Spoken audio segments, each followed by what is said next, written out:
Quel bilan tirez-vous de l'année 2013 ? Je crois que le bilan de l'année, ce sont quand même les réformes territoriales qui nous ont impactés. Comme jamais on avait eu de réforme. On avait finalement connu une vie municipale, une vie intercommunale assez calme dans le fonctionnement et dans les textes qui gèrent nos collectivités. Aujourd'hui, c'est fondamentalement changé. C'est changé d'une manière électorale, c'est changé d'une manière financière, fiscale. Donc il va falloir s'habituer et anticiper sur les conséquences de ces choses-là qui sont pas neutres. Je vais parler de la réforme territoriale, je vous ai parlé de la fiscalité, le fonds de péréquation intercommunale. Voilà, le chemin à venir est rude. Mais je vous dis, il faut être optimiste. Et si finalement les élus deviennent des porteurs de mauvaises nouvelles ou des porteurs de désespoir, mais à ce moment-là, que vont devenir nos populations. Donc voilà, il faut qu'on s'habitue, il faut qu'on sache changer, il faut qu'on s'adapte et le faire, à mon avis, avec dynamisme, bonheur et puis voilà. Donc il va y avoir les changements comme les conseils communautaires. Quel impact ça a vraiment pour la Hague ? Peu d'impact,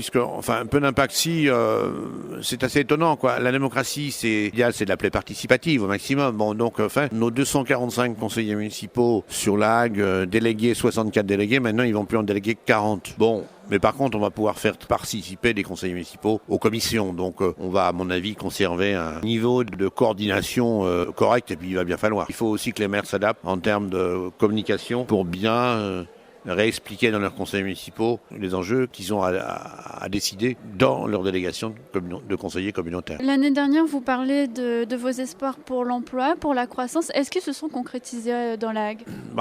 La Hague est un territoire moins touché que les autres. Nous avons une vigilance importante puisque nous avons des mécanismes et des entreprises d'insertion par l'économique. Nous avons un suivi de la jeunesse qui demande d'emploi. On a créé 11 emplois à l'avenir. C'est peu de choses, mais c'est un signal fort quand même de la collectivité. Nous sommes moins touchés que d'autres puisque nous sommes la collectivité du Cotentin qui est le moins impactée par, ne serait-ce que le taux de chômage, quoi. Mais c'est quelque part pour nous un souci permanent.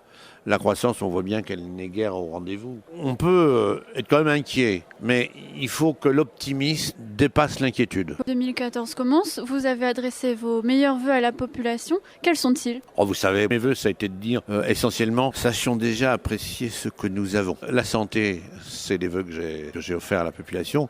Et puis j'ai fini mon discours par Saint-Augustin. La définition du bonheur, c'est quoi ?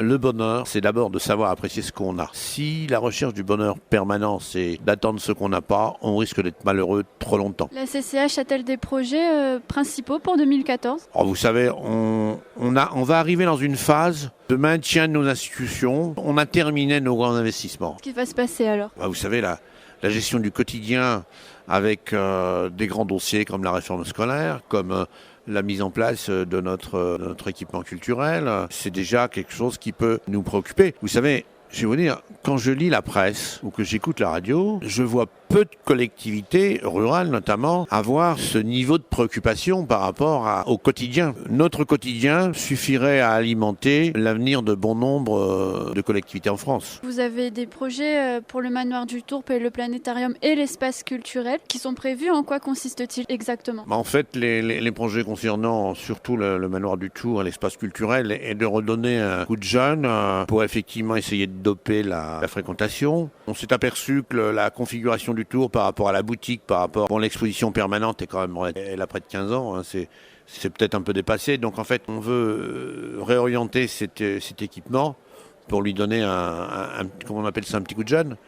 Et puis, nous étions, si on veut, à l'origine de ces deux projets. Ces deux projets ont été construits et conçus pour être une vitrine un peu différente que celle de l'industrie, pour que le touriste puisse trouver aussi autre chose que justement la vision industrielle prépondérante quand même dans la Hague.